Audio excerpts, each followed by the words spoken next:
Hello and welcome to another session of Ask an Agile Coach. I'm Andrea Fryrear, CEO and co-founder of AgileSherpas, and I am super excited to be here with Monica Georgieff, who is going to answer some coaching questions for us. Hi, Monica. Hi, excited to be here on the show. Yay, yay. All right, so tell us a little bit about yourself. How long you've been coaching? How'd you get into that? What do you do when you're not fielding weird questions from me?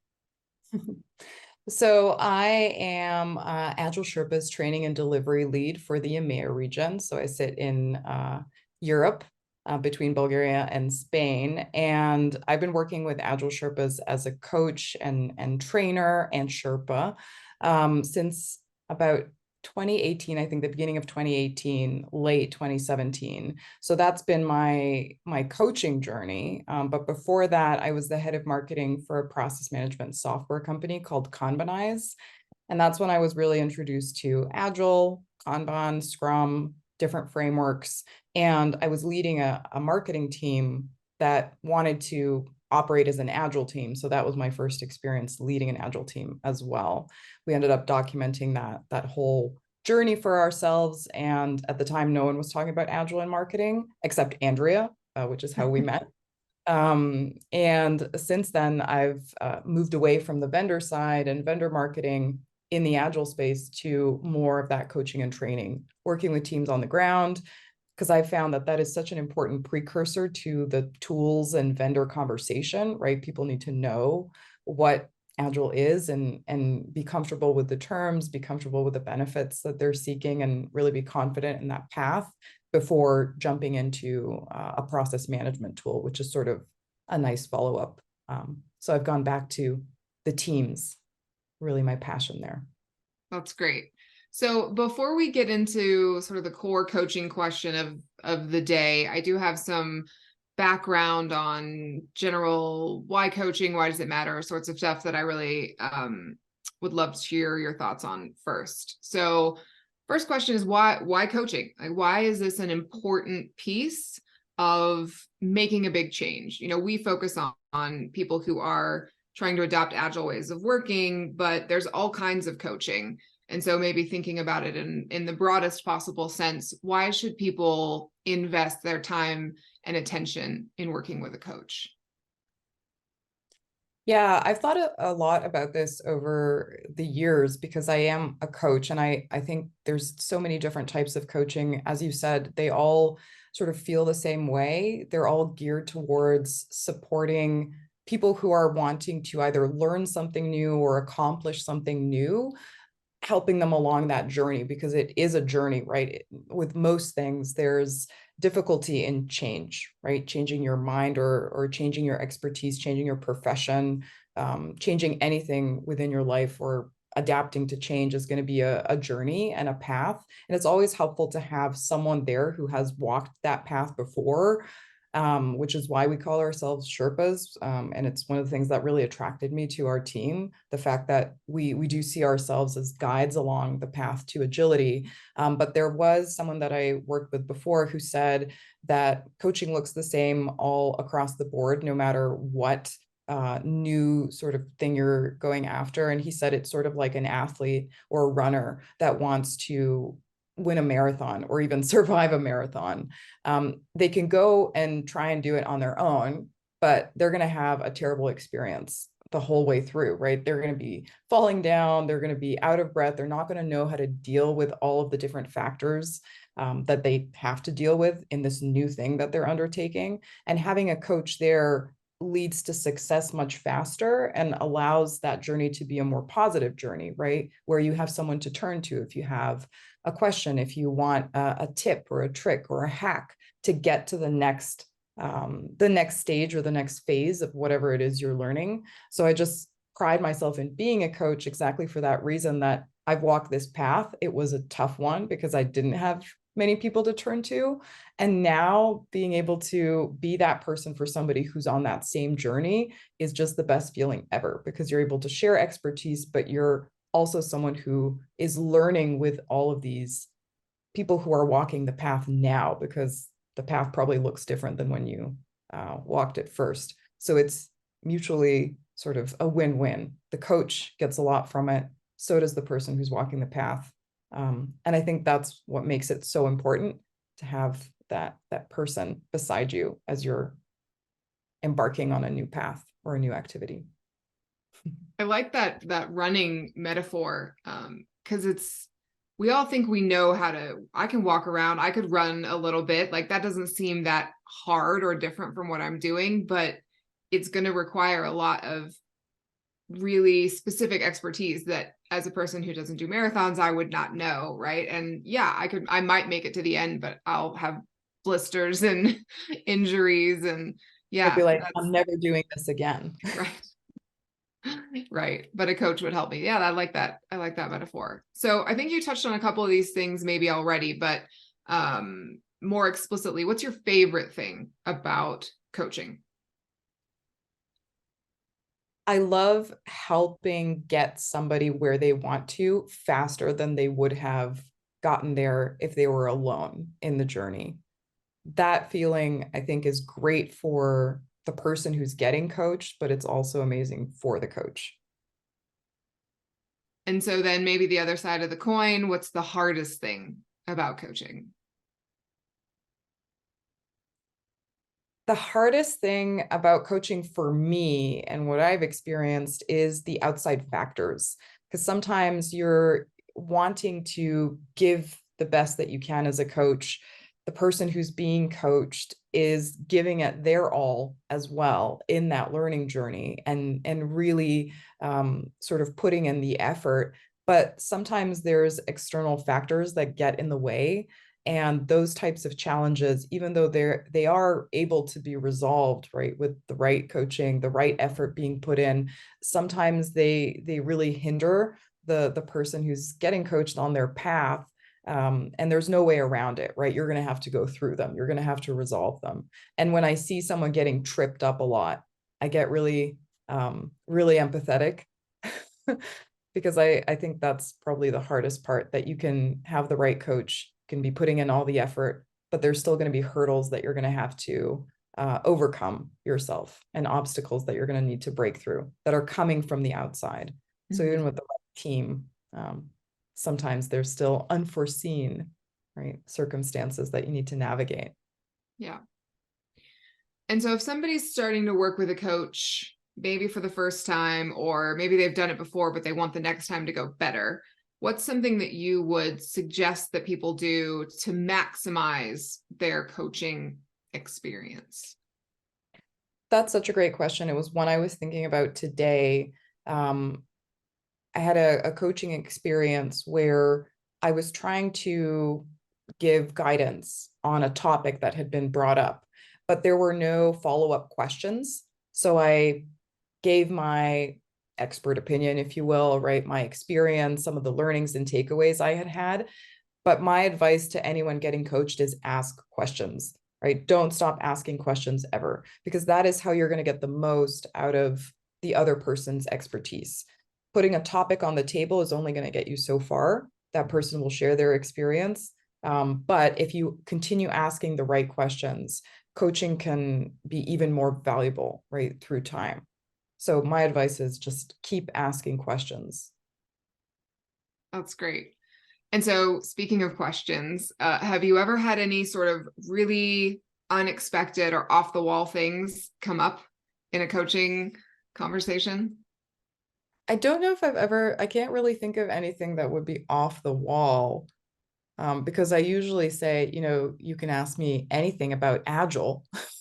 So I am putting some parameters around what can be asked. But I often get questions about, like, what is Agile not good for? And it often comes from folks who are hoping they don't have to actually change the way that they work. So they're trying to sort of be a little more controversial, let's say, than everyone else in their team. And they're like, what is it not good for? What can it not do? Because everyone is talking about the benefits of agility, why this is a modern way of marketing, process management that's effective and efficient. And I often get, some naysayers who already might have read some stuff online about, Agile isn't that great anyway. and maybe fake Agile and Agile theater in that regard. And so they're like, what can't Agile do? And so I'm sometimes honest about that, right? There are no perfect scenarios. Agile isn't just puppies and rainbows, as we like to say. There's a lot of different things to think about when you're applying this way of work. But I always love talking to folks who are asking me the question that I don't expect, right? Usually I get asked about the benefits. Sometimes being asked about the cons is interesting, right? Mm-hmm. Definitely different than what you might see. Yeah. Cool. Well, then with that out of the way, let's dig into sort of the question of the day. This does come from a real person, a subscriber to the AgileSherpas mailing list, who reached out and sort of asked this recently. And so bringing it to you, and you and I can talk about it and see maybe what value we could provide. Even though this person isn't here to give us all the follow-up, we'll do our best to embody the spirit of the question and see what we can discover. So the background here is this is from a more senior leader in a marketing organization. She's been trying to bring her team along on an Agile journey for a couple of years now, and she's working on sort of bringing up the next generation of leaders in her organization. And she's starting to feel like, excuse me, there needs to be more focus on difficult feedback, hard conversations, right? And the reference she made in her email was to Radical Candor, right? Which is a book that talks about that kind of balance of caring for someone, but also being really straightforward in the way that you give feedback and the way that you talk. So she feels like there's a good intersection between those ideas and Agile, but she's like, what does that actually look like? So maybe to encapsulate that better, what is the relationship between radical candor or honest feedback and Agile ways of working? To me, they're almost one and the same, because I think Agile is based on having honest feedback from the customer and allowing that to influence your work. So we start there, right, on the customer side. But that should also translate to what happens internally between team members, between leaders, and then the intersection between team members and leaders as well. So to me, the key word that stands out when I'm talking about feedback and honest feedback, and having that actually be taken in rather than having somebody hear feedback and then shrink away from it. I think humble confidence is really important. The best Agile leaders that I've seen have been confident, but humble at the same time. So in giving feedback, you have to really show that you're also open to receiving feedback right back yourself.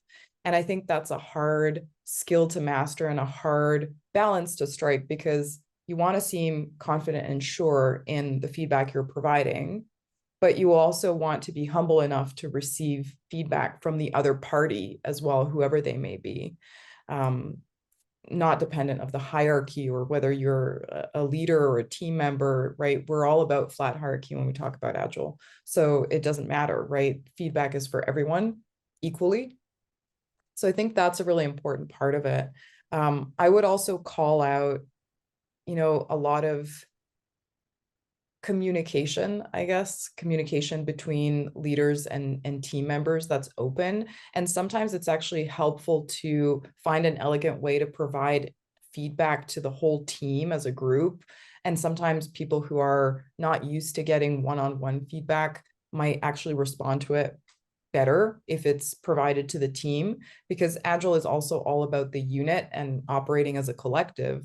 So if you're able to take in any feedback that is given to the team at large and take it for yourself personally as a team member, that can sometimes be a winning strategy, to be not singling specific people out, but being honest with the team as a unit, right?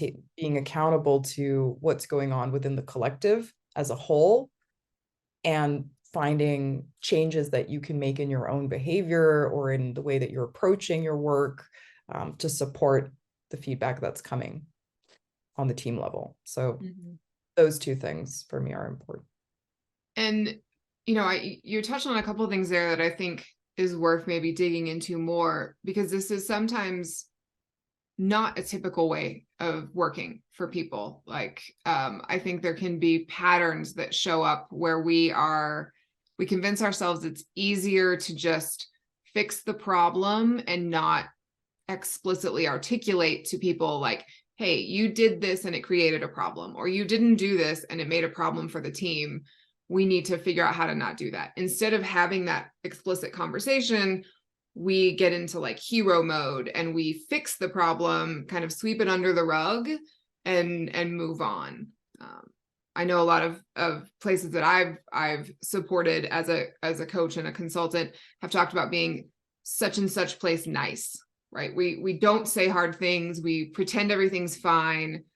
What's the danger if people get into that mode of sweeping things under the rug or pretending everything's okay? Problems continue in perpetuity. And I think it's hard on everybody, honestly. It's hard on leaders because they're having to probably micromanage to keep an eye out.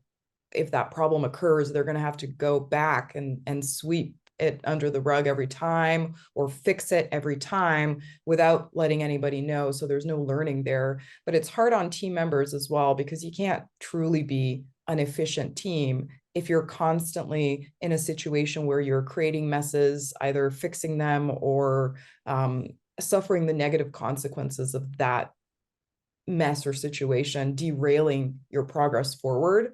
So it's not a win-win in any regard, and just problems will continue to create obstacles for the team.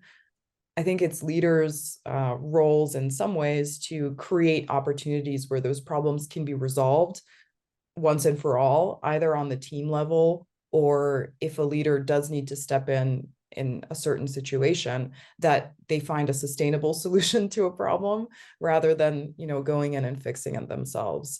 So I always like the saying that, teach a man to fish, feed him for a lifetime, right? We all know it. So I think leaders have an opportunity in leading their own teams to problem resolution instead of fixing the problem themselves, because it's really teaching them how to continue solving problems like that one or that particular one over a much longer period of time. And it's a more sustainable approach. Mm-hmm. Well, I'll follow up with one final addition to the original question, because this is something that I've encountered myself, and I'm interested in what you would give as coaching advice on it. So let's say that I'm a senior leader and I have a direct report of mine who comes to me and says, my peer isn't pulling their weight, right? So somebody, and this is coming now, we're getting this secondhand problem, right? So someone's coming to me and saying, Monica's really an issue, like she's not doing her work, or I'm having to cover for her, and it's really frustrating me, and I don't know what to do. And so if I'm your coaching client and I'm coming and saying, now I'm getting this secondhand knowledge and I haven't seen that happen, but somebody's coming to me, is this something I should address? What do I do in these kind of situations to build a culture of accountability with my team, but also to not kind of go and wag my finger at somebody when I didn't see the thing happen?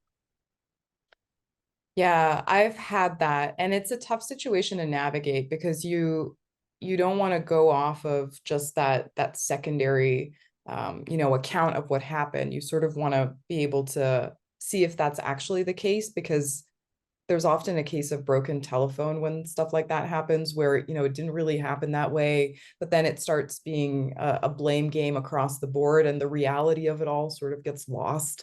So you don't really know what happened until you sort of bring the team around it in an impartial way. I think that's really important. And that's why I love retrospectives, because retrospectives bring the team together around difficult situations, especially if you facilitate it right and you're able to tease out the real feedback of the real situations that happen during the sprint, for example. That way you actually get a much fuller picture of the problems, because it might not be a specific person that did something. Maybe it's a piece of the process that's not working right. Maybe it's a certain stakeholder that's being difficult and creating some sort of delay. Maybe it's something external, right, to the team. And how people are reacting maybe is not the best way, but the way that you might figure that out is if you host a retrospective, bring the team together, and have them surface the big issues that are happening and that they're experiencing on the team level, right? That it's not just one person's account, but let's see what the patterns are across the team. I love clustering in a retrospective because clusters speak for themselves. You can really see what's going on. And you might actually get to the root cause of those types of behaviors in a retrospective instead of trying to police when you're only going off of someone's account. So when you host a retro, you see the patterns and you ask the right questions on the team level, you can really tease out the reality and then create an action plan that everyone is accountable to as a group. Again, coming back to that unit mentality, right? It's not my problem or his or her problem. It's the team's issue. How do we resolve it? And so we need to crowdsource ideas about that resolution on the team level as well, if we want to tackle it as a group. So retros, really powerful for getting that accountability on the team level. Mwah, retros. My other favorite question is always, how did it go when you talked to them about that? Like, to teach people not to try to come and find a mediator for their problem, but to go directly to the person with whom they have an issue and have it out, in a respectful and calm way. But yeah, to begin the conversation has to start somewhere. Yeah, and I totally agree with that as a fast follow to a retro. So if it turns out that this isn't a pattern and nobody else is having this issue, it might actually be something where you can give the guidance or the encouragement for someone to go and resolve that with a peer on their team, right? And have a conversation that they were both sort of present to see the circumstances around, right? Can't step in every situation. Right. Well, that's great. So clearly the radical candor, hard feedback stuff goes hand in hand with Agile. If you have other questions around this topic that we didn't get to, that's what comments are for. You can always drop them in there and we can come back to them in a future conversation. And thank you, Monica, very much for your coaching insights today. Thank you. It's a pleasure. Always free to go back to AgileSherpas.com for more advice on how to navigate the difficulties and challenges of marketing agility. And we'll see you back here next time.